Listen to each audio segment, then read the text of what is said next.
हरियाणा ग्राम सचिव की तैयारी कर रहे बच्चों के लिए एक और मैथ्स की इम्पोर्टेंट क्लास हम आपके लिए लेकर के आए हैं। तो स्टार्ट करें मैथ के कुछ इम्पोर्टेंट क्वेश्चन जो एसएससी बार बार पूछ रहा है। वो कह रहा है कि यदि किसी समांतर श्रेणी का nवां पद 3n+5 है तो उसका 7वां पद आपने बताना है। वो कह रहा है कि the nth term of an AP is this, find its 7th term। Option आपके सामने है। एक समांतर श्रेणी है पी जिसका सरवांतर क्या होगा, सेम होगा, तो उसका कौन सा पद बोला है, nवां पद बोला है, दिया हुआ है। यानी कि कोई भी मैं बोलूं कि इस टाइप से एक सीरीज है 2 4 6 8, ये एक सीरीज है, इसमें तीसरा पद 6 है, तो तीसरे पद को आप कैसे लिखते हैं, ये पहला पद a1, इसको दूसरे पद से a2, ये तीसरा पद a3, तो a3 इज इक्वल टू क्या 6 ऐसे लिखते हैं। तो इसी टाइप से nवां पद क्या होगा, an होगा, क्योंकि n की वैल्यू n ही बोला है, किसके इक्वल दिया हुआ है 3n+5 के इक्वल दिया हुआ है। और वो आपसे क्या पूछ रहा है कि 7वां पद क्या होगा, यानी n की वैल्यू वो क्या बोल रहा है, 7 बोल रहा है आपकी। ठीक है, तो हम n की जगह पे 7 रखेंगे और हमारा क्वेश्चन क्या हो जाएगा, सोल्व हो जाएगा इस टाइप से।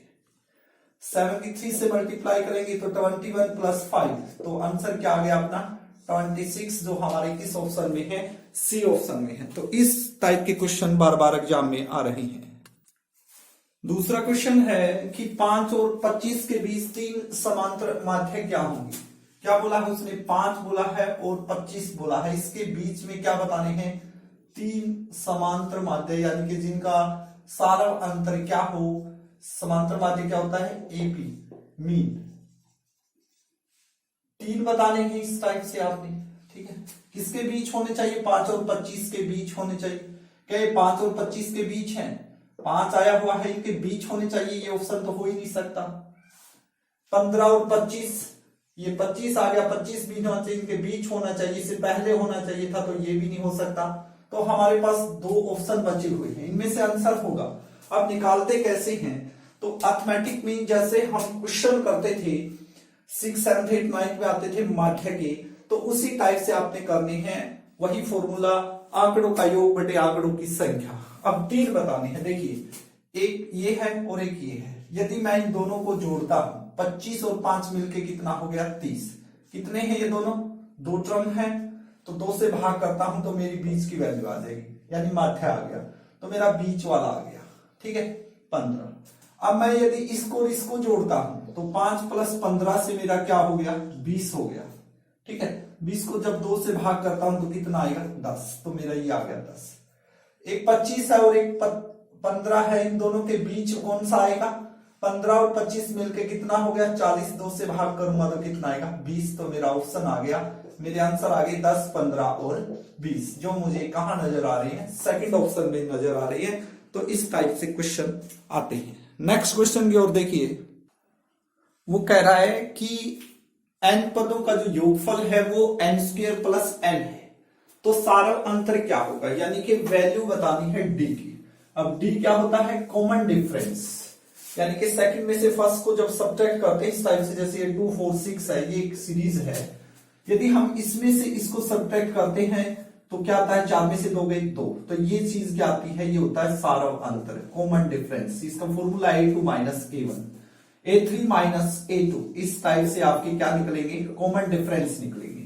तो इस टाइप से क्या बोला है, n पदों का योगफल बोला है, जोड़ बोला है, यानी कि सम ऑफ n टर्म्स बोला है, यानी Sn बोला है, उसने कितना है n² + 1 n है, तो इसका सारा अंतर बताना। जब मैं वैल्यू रखता हूं n की 1, जब मैं n की वैल्यू 1 रखता हूं तो मेरा क्या आएगा, S1 आएगा, n की जगह पे 1 रखूंगा तो 1 का स्क्वायर प्लस 1, 1 की 2 बार गुना 1 ही आएगी, 1 + 1 क्या आ गया 2। इसी टाइप से मुझे एक सीरीज चाहिए S, जब n की वैल्यू मैं 2 रखता हूं तो क्या आएगा, तो 2 रखने से मैं क्या करूंगा, n की जगह पे 2 रखूंगा, इसका स्क्वायर है, प्लस आगे n की जगह पे मैं 2 रखूंगा, 2 का स्क्वायर क्या हो गया 4, प्लस में आगे क्या है 2 6। तो इस टाइप से क्या हुआ, यहां पर आपको ये पता लगा, ये एक सीरीज नहीं बनी। कई बच्चे ऐसे करेंगे, 2 आ गया फिर 6 आ गया तो डिफरेंस कर देंगे 4 आंसर, वो बिल्कुल गलत है। तो इसी टाइप का क्वेश्चन एसएससी बार बार ये क्वेश्चन पूछा गया है, तो ऐसा नहीं है। वो क्या कह रहा है, सुनिए बात को, कि वो कह रहा है कि जो एक टर्म है उसका जो सम है, उसका जो जोड़ आ रहा है वो तो 2 है। जब वो टर्म 2 हो जाती हैं तो उनको जोड़ते हैं तो 6 आ जाता है। पहली टर्म का सम S1 कितना है, 2 है, ये तो ठीक है। एक ही टर्म है, उसका जोड़ भी फर्स्ट टर्म ही होगा, तो फर्स्ट टर्म तो हमारे पास आ गया 2 है। अब जो सेकंड टर्म है उसका सेकंड टर्म न दे करके, दूसरा पद न दे करके उसका जोड़ बोला गया है। भाई पहले को और दूसरे को जोड़ते तो 6 आता है। अब पहले को और दूसरे को जोड़ेंगे तो क्या होगा, A1 प्लस A2 होगा या नहीं होगा। अब A1 की वैल्यू आपके पास है या नहीं है, देखो ये लिख दो, तो मैं S2 की वैल्यू भी आपके पास है, 6 है, तो 6 बराबर है A1 की जगह पे मैं क्या लिख दूंगा, 2 बराबर क्या आया मेरा, A2 आया। 2 इधर ले आऊंगा मैं तो घट जाएगा, तो क्या आ गया मेरा, A2 आ गया। तो सेकंड टर्म जो है वो मेरी 4 आ गई। इस टाइप से एक सीरीज बनी, ठीक है। अब मैं कॉमन डिफरेंस निकालता हूं, यानी कि D निकालूंगा, तो मैं इसमें से इसको क्या करूंगा, घटाऊंगा, तो 4 माइनस 2, तो उत्तर क्या आएगा मेरा, 2 आएगा, जो मुझे किस ऑप्शन में नजर आएगा, बी ऑप्शन में नजर आएगा। ध्यान से करना इस क्वेश्चन को, इंपॉर्टेंट क्वेश्चन है।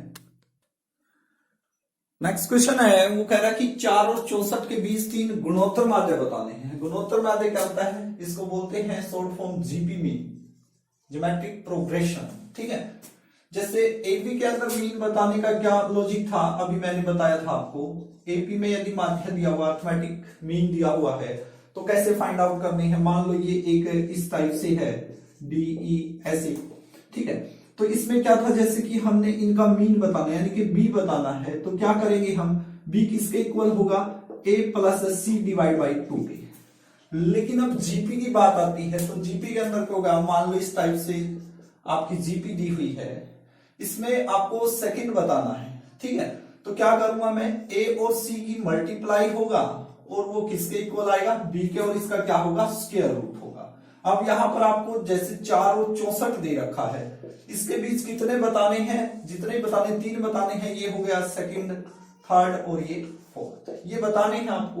तो रूल क्या कहेगा, वही रूल अप्लाई होगा यहाँ पर कि 3 बताने हैं, सबसे पहले 1 बताएंगे, क्या होगा, 4 और 64 का क्या होगा, स्क्वायर रूट होगा। अब ये कैसे निकालते हैं, अब सीधा जिस बच्चे को पता है 4 का क्या होता है, 2 होता है, 64 का क्या होता है, 8, तो मेरा एक नंबर आ गया 16, तो ठीक बीच वाला मेरा 16 आ गया, ठीक है। अब मुझे ये वाला नंबर फाइंड आउट करने में आसानी नहीं होगी, वही लॉजिक है जो यहां कर रहे थे। अब 4 और 64 की क्या होगी, मल्टीप्लाई होगी, और उसका क्या आएगा, स्क्वायर रूट आएगा। 4 का क्या मिलता है, 2, और 16 का क्या होगा, 4, तो मेरा आंसर क्या आएगा, 8 आएगा, ठीक है। इसी टाइप से 16 और 64 का बताना है। अब 16 का क्या होता है, 4 होता है, और 64 का क्या होगा, 8 होगा, तो क्या आंसर आएगा, 32। तो 8, 16, 32 किस ऑप्शन में नजर आ रहे हैं आपको बी ऑप्शन में नजर आ रहे हैं, तो ये हमारा क्या होगा, राइट आंसर होगा। तो इस टाइप के आप क्वेश्चन को सोल्व कीजिए। आशा करता हूं कि आज के जो इंपॉर्टेंट क्वेश्चन 4-5 हमने डिस्कस किए वो आपको अच्छे से आ गए हैं। यदि फिर भी कोई भी आपकी प्रॉब्लम है किसी भी चैप्टर से रिलेटेड, तो आप मुझे मैसेज कीजिए, आपकी प्रॉब्लम सोल्व होगी। और मेरा मकसद यही है कि इंपॉर्टेंट क्वेश्चन सोल्व किए जाए, ताकि बच्चे को एग्जाम में 1-2 मार्क्स एक्स्ट्रा मिले, क्योंकि मैथ से बच्चे बार बार दूर भागते हैं। तो इसके लिए मैंने एक छोटा सा प्रयास आपके लिए किया है। तो यदि सेशन अच्छा लगा तो आप प्लीज चैनल को लाइक और सब्सक्राइब करें। Thank you very much, have a nice day.